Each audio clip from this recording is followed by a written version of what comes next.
sejahtera dan salam maju Johor. Selamat datang ke Majlis Iskandar Malaysia Eco-Life Challenge IMELC bersempena Karnival Iskandar Puteri Rendah Karbon tahun 2023.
Pendidikan adalah medium yang sangat terbaik bagi menyebar luas konsep pendidikan pembangunan lestari kepada masyarakat umum kita hari ini.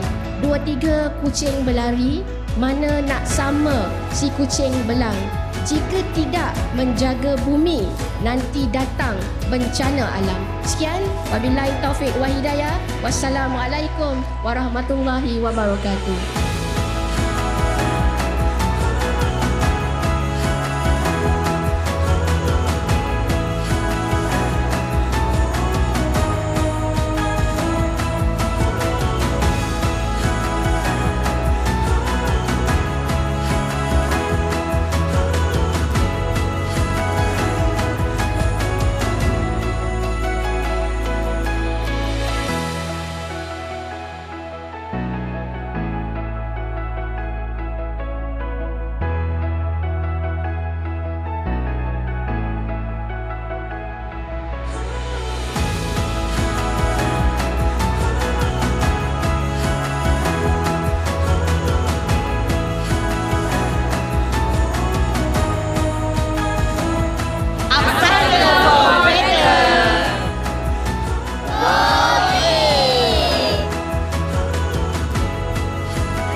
Lalu di bot-bot anak-anak kita, cikgu-cikgu ni excited anak-anak excited.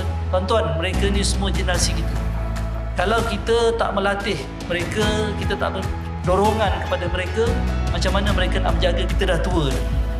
Tuan-tuan dan puan-puan, kita kena bersama, semua bersama menjadikan Johor ini lebih baik. Sekian, Assalamualaikum warahmatullahi wabarakatuh.